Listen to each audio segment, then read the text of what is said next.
పాకిస్తాన్ ఆక్రమిత జమ్మూ కాశ్మీర్లో గడిచిన 4-5 రోజులుగా జరుగుతున్నటువంటి పరిణామాల పట్ల అంతర్జాతీయంగా చాలా తీవ్రమైనటువంటి వ్యతిరేకత వ్యక్తమవుతోంది. పీఓజేకేలో పొలిటికల్ యాక్టివిస్ట్గా ఉన్నటువంటి అమ్జాద్ ఆయుబ్ మిర్జా అతను పాకిస్తాన్ విడిచి విదేశాలకు వెళ్ళిపోవాల్సినటువంటి పరిస్థితి, లండన్లోనో లేకపోతే స్కాట్లాండ్లోనో తలదాచుకున్నటువంటి పరిస్థితి. అమ్జాద్ ఆయుబ్ మిర్జా చాలా కాలం పాటు ఆయన పీఓజేకేలో ఉన్నటువంటి ప్రజల కోసం పోరాటం చేస్తూ ఉన్నాడు, వాళ్ళ హక్కుల కోసం మాట్లాడుతూ ఉన్నాడు.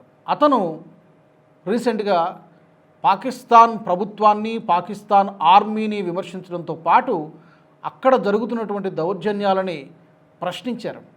నిజానికి అనధికారికంగా వస్తున్నటువంటి వార్తలు చూస్తే అక్కడ 100 నుంచి 150 మంది వరకు చనిపోయారు పాకిస్తాన్ ఆర్మీ, పాకిస్తాన్ సైనికులు జరిపినటువంటి కాల్పుల్లో. ఇంకా విచారించాల్సినటువంటి విషయం ఏంటంటే, చిన్నపిల్లలు, పసిపిల్లలను కూడా చూడకుండా, మహిళలు, గర్భిణీలను కూడా చూడకుండా సుమారుగా ఒక 19 మంది మహిళల్ని కూడా కాల్చి చంపేశారు అమానవీయంగా. అందులోని గర్భిణులని చెప్తున్నారు, ప్రెగ్నెంట్ ఉమెన్ అని చెప్తున్నారు. చిన్నపిల్లలు కూడా చనిపోయినటువంటి వాళ్ళలో ఒక 10 మంది చిన్నపిల్లలు కూడా ఉన్నారని చెప్తున్నారు. ఇలాంటి అభంశుభం తెలియని చిన్నారుల పట్ల, మహిళల పట్ల ఇంత దౌర్జన్యం ఏంటి అని ఈ అమ్జాద్ ఆయుబ్ మిర్జా ప్రశ్నించారు. సుమారుగా అక్కడ 14,000 మంది భద్రతా సిబ్బందిని మోహరించింది. అంటే ఉక్కు పాదంతో ప్రతి అంగుళం మా కనుసన్నల్లోనే ఉండాలని చెప్పి ఎంత వీలైతే అంత తొక్కి పడేస్తున్నారు. ఎన్ని ప్రాణాలు పోయినా పర్వాలేదు, కానీ ఈ పీఓజేకే మా కంట్రోల్లో ఉండాలి, మేము చెప్పినట్టుగా ఉండాలనేటువంటి ప్రయత్నం పాకిస్తాన్ ఆర్మీ చేస్తోంది. దీన్ని పట్ల గతంలో ఎప్పుడూ లేనటువంటి విధంగా లండన్లో ఉన్నటువంటి ముస్లిమ్స్, మీర్పురి ముస్లిమ్స్ అంటారు, వాళ్ళు ఎప్పుడు కూడా భారత్కి వ్యతిరేకంగా మాట్లాడేవారు, భారత్ని తిడుతూ ఉండేవాళ్ళు. అలాంటి మీర్పురి ముస్లిమ్స్ కూడా ఈ రోజున పాకిస్తాన్కి వ్యతిరేకంగా మాట్లాడుతున్నారు. లండన్లో ఉన్నటువంటి పాకిస్తాన్ హై కమిషన్ కార్యాలయం ముందు నిరసనలు, ప్రదర్శనలు, ప్లకౌట్లు పట్టుకొని నిరసనలు తెలియజేయడము. దీనికి స్పందించి అక్కడున్నటువంటి యూకేలో ఉన్నటువంటి ఎంపీలు ఒక 50 మంది ఎంపీలు ముందుకొచ్చారు. ఎందుకంటే ఈ మీర్పురి ముస్లింలు అక్కడ చాలా బలమైనటువంటి సామాజిక వర్గంగా ఎదిగారు.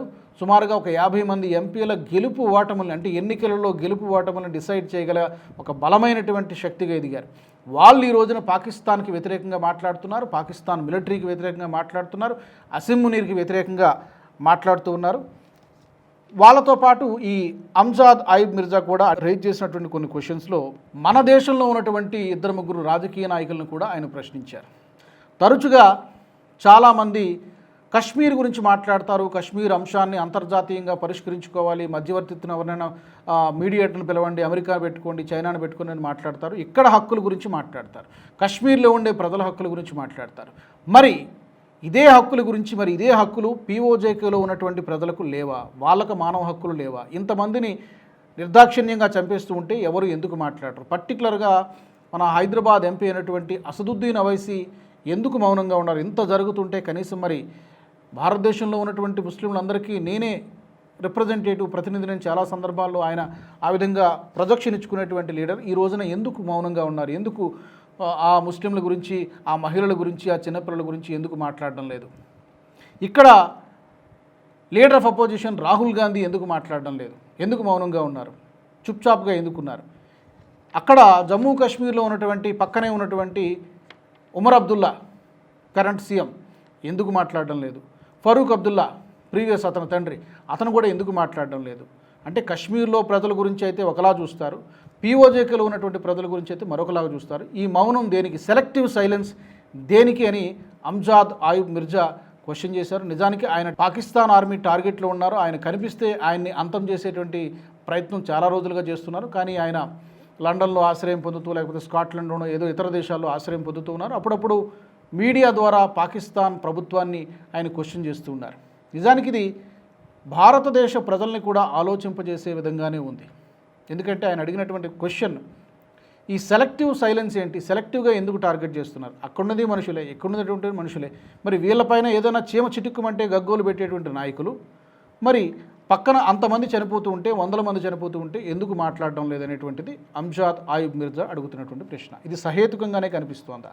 మీకేమనిపిస్తోంది? తప్పకుండా కామెంట్ సెక్షన్లో పెట్టండి. ఈ వీడియో మీకు నచ్చినట్టయితే లైక్ చేయండి, 10 మందికి షేర్ చేయండి. అలాగే కామెంట్ల రూపంలో మీ అభిప్రాయాలను మాతో పంచుకోండి. Nationalist hub group of channels ను సబ్స్క్రైబ్ చేసుకుని తెలుగునాట జాతీయవాద జర్నలిజాన్ని ప్రోత్సహించండి. ఈ వీడియో కింద ఉన్న బెల్ ఐకాన్ పై క్లిక్ చేయడం మర్చిపోవద్దు.